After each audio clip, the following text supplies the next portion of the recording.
सैयदना उमर फारूक, मेरे नबी पाक अलैहिस्सलाम ने फरमाया फरिश्ते 950 साल मेरे उमर की शान बयान करें तो खत्म नहीं हो सकती। इतना बड़ा शख्स उमर फारूक, इतना बड़ा आदमी। एक दिन ऐलान किया उमर फारूक ने, लोगों मस्जिद में आओ, बात करनी है। अमीरुल मोमिनीन का पैगाम है, सारे मस्जिद में आ जाए। खचाखच मस्जिद नबी सहाबा से भर गई। और ऐसा जब ऐलान होता था तो सहाबा दौड़ के आते थे, शायद को जंग है, शायद किसी ने हमला कर दिया है, शायद कोई नई बात है। दौड़े आए लोग, मस्जिद नबी खचाखच भर गई। सैयदना फारूक आजम रदी अल्लाह तआला अन्हु मिंबर पे बैठे। हजरत अब्दुर्रहमान इब्न औफ रदी अल्लाह तआला अन्हु फरमाते हैं कि सहाबा तजस्सुस के देख रहे हैं कि पता नहीं किसी तरफ से पैगाम नहीं आ गया, कोई काफिर हमला नहीं करने लगा, अल्लाह जाने क्या हुआ है, बड़ी परेशानी है। उमर बैठे, अल्लाह की हम्द की, नबी पाक सल्लल्लाहु अलैहि वसल्लम पर दुरूद पढ़ा और फिर उमर फारूक बोले, फरमाने लगे, मैं जब मक्के में रहता था ना तो कभी घर में कहत आ जाता था, कभी कहत आता था घर में, बकरियों के दूध खुश्क हो जाते थे, गंदम नहीं मिलती थी, पानी नहीं होता था। तो फरमाया मेरी अम्मा मुझे खाला के घर भेज देती थी।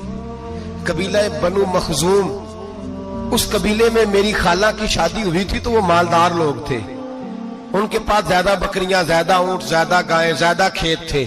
हजरत उमर फारूक फरमाने लगे, मैं उनके घर जाता तो मेरे खालू समझ जाते कि उमर को इसलिए भेजा गया है कि कहत आ गया है। फरमाते हैं वो मुझे सवेरे बकरियां चराने ले जाते, शाम तक मैं उनकी बकरियां चराता।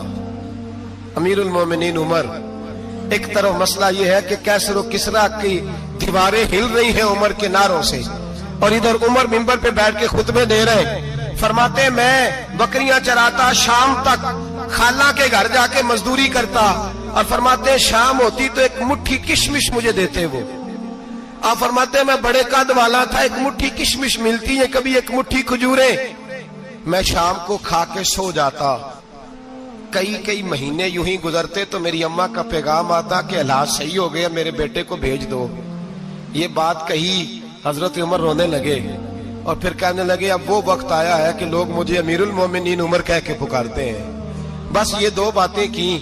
उमर ने कहा चलो जोहर का वक्त हो गया, अजान पढ़ो, उठो नमाज पढ़े, उठो। अजान हुई, इकामत हुई, जनाब उमर ने नमाज पढ़ाई, लोग चले गए तो सैयदना अब्दुर्रहमान इब्न औफ यराना था जनाब उमर से, बाजू पकड़ के कहने लगे, उमर सियाना बंदा है यार, तू ये दो बातें सुनाने के लिए इतना मजमा इकट्ठा किया था, ये दो बातें कहने के लिए कि मैं खाला के घर जाके मजदूरी करता था तो एक मुट्ठी किशमिश मिलती थी, एक मुट्ठी खजूरें, ये कहने के लिए कि मैं बकरियां चराया करता था। तो हजरत उमर फारूक रदी अल्लाह तआला अन्हु फिर रोए, फिर आंखों में आंसू आए। कहने लगे, अब्दुर्रहमान आज ना मिस्र शाम से कुछ लोग आए थे और वो बता रहे थे कि उमर तेरा डंका वहां भी बड़ा बजता है। वो मुझे कह रहे थे तेरे नाम के वहां भी बड़े दबदबे हैं, बड़े तज़किरे हैं। तो मेरा नफ्स मुझे कह रहा था, उमर देखा तू यहां बैठा है और वहां तेरे नाम का शोर हो रहा है, मुझे इसने बड़ा किया है। तो मैंने आज मुस्तफा के सारे गुलाम इकट्ठे करके अपनी औकात बता दी है। मैंने अपनी औकात बताई है कि मैं कुछ नहीं, कोई शय नहीं, कोई चीज ही नहीं, असी किसी से कुछ नहीं जे लगदे, ना कोई साडा दर्दी। मैंने बताया है कि मैं तो किसी के बकरियां चरा के एक मुट्ठी किशमिश लेके गुजारा किया करता था। गुजारा मुझे मेरे कुछ साथी ना ले गए गुजरांवाला, सर्दियों के मौसम में मुझे कहने लगे स्वेटर पसंद कर ले अपनी मर्जी का। तो मैंने कहा यार मुझे तो वही मजा आता है जो मेरी अम्मा क्रोशिये से बनाया करती थी, वही वो पहले अब्बा पहनते थे, फिर वही स्वेटर बड़ा भाई पहनता था, फिर हमारे खाते में आ गया। और फिर उसकी तारीफें होती थी गुर्बत छुपाने के लिए, उसकी तारीफें होती थी, बड़ी मेहनत से बना है जी, क्या बात है, बड़ा गर्म है। तो अब छोटे भाई को दे दिया जाए। हमने कहा वही जमाना देखा है, वही रंग देखा हुआ है और उस पर फख्र है। अब तो लोग जब कुछ हो जाता है ना, 2-4 लोग जानने लगते हैं तो लोग फटाफट दावा कर देते हैं खानदानी रईस आज़म हूं, बड़ी बात है। ऐसी कोई बात नहीं। जिसको अपना आप याद रहता है उसे खुदा भी याद रहता है, जिसे अपना आप याद रहता है उसे रसूलुल्लाह भी याद रहते हैं, जिसे अपना आप याद रहता है उसकी नजर में दूसरे लोग भी कुछ होते हैं, मैं उम्रे के लिए, हज के लिए जाता रहता हूँ। रब मुझे اپنے فضل سے بلا لیتا ہے. تو میں ایئرپورٹ سے نیچے اترا تو ایک صاحب میرے جاننے والے تھے, دوڑ کے آئے اور مجھے کہنے لگے کیا بات ہے, سنا ہے اس دفعہ آپ سعودی ایئر لائن سے آئے, سیدھا مدینہ شریف آئے, کیا بات ہے آپ کی؟ اور میں نے کہا صاحب چھوڑ دیں, میں بھی جب پہلی دفعہ آیا تھا تو میں بھی بڑا گور گور کے ایئرپورٹ دیکھتا تھا, میں نے کبھی دیکھا جو نہیں تھا, میں بڑا گور گور کے دیکھتا تھا, کوئی ایسی بات نہیں ہے, یہ نظام قدرت ہے, بادشاہ کے فیصلے ہیں, وہ جب چاہتا ہے جس طرح کے چاہتا ہے فیصلے فرما لیتا ہے, تو یہ اس کے فیصلوں کی بات ہے.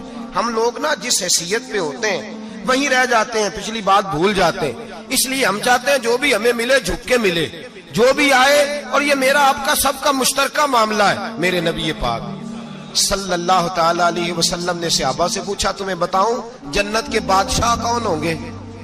جنت کے عام لوگ نہیں, جنت کے, بولیے گا ذرا, جنت کے اللہ بادشاہ. جنت میں تو جانا بڑی بات ہے, حضور جنت کا بھی بادشاہ, ابن ماجہ میں لفظ ہے. تمہیں پتہ ہے جنت کے بادشاہ کون ہوں گے؟ تو میرے مصطفیٰ کریم صلی اللہ تعالی علیہ وسلم کے غلاموں نے کہا حضور ہمیں نہیں پتا. تو حضور نے فرمایا جنت کے بادشاہ وہ لوگ ہوں گے جنہیں دنیا میں کوئی بھی نہیں جانتا تھا, جن کے کپڑے سادے ہوتے تھے, جو غریب لوگ ہوتے, جو سفارش کرتے تھے تو ان کی قبول کوئی نہیں کرتا تھا, جو کسی کے ساتھ جاتے تھے تو ان کو مانتا کوئی نہیں تھا, وہ جنت کے بادشاہ ہوں گے, بادشاہ. اور فرمایا قیامت کے دن جب لوگ انہیں دیکھیں گے تو ان پر فخر کریں گے, رشک کریں گے, کہیں گے کیا بات ہے تمہاری. یہاں تو شوق ہی بڑا ہے, غریبوں نے بھی پوسٹر بنائے ہوئے ہیں, ڈاکوؤں, لٹیروں, چوروں کی تصویروں کے ساتھ لگوائے ہوئے, اپنے آپ کو بڑا کرنے کے لیے. آج اختیار کریں, آج اختیار کریں, اپنے آپ کو مٹانے کی کوشش کریں. رب کریم کے بندے آگے بڑھ بڑھ کے اپنا آپ دکھاتے نہیں, بڑا شوق ہے, پہلے فوٹو کھچا لو, باقی باتیں بعد میں ہوں گی, پہلے ویڈیو بنا لو, باقی کچھ اور بعد میں ہوگا. پہلے اب تو پرسوں ترسوں مجھے ایک مولانا کہنے لگے کہ آپ سے میں نے, وہ یہاں جمعہ پڑھنے آتے ہیں کبھی کبھی, میرے دوست ہیں, کہتے ہیں آپ سے میں نے سنا تھا کہ اگر کوئی اس نبی پاک کا فرمان ہے, اگر کوئی نذرانہ دے تو اس کو لے لو, اگر کوئی تحفہ دے تو اس کو, حضور نے فرمایا لے لو اگر تمہیں کو دیتا ہے, اپنی مرضی سے, مانگنا منع ہے, کوئی دے دے تو لے لو, ورنہ ایک وقت آئے گا تم مانگو گے تمہیں ملے گا نہیں, جب کو دے دے تو لے لو.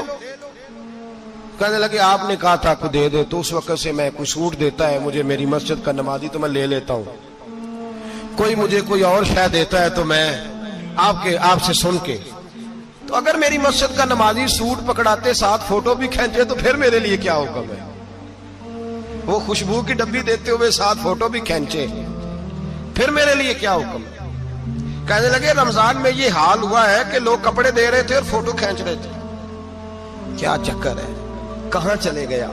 غریب آدمی کی عزت نفس کو کچل ڈالا پکڑ کے, ایک جوڑا سال کے بعد امام کو دیا, اس کی بھی تصویر کھینچ کے فیس بک پہ دے ڈالی.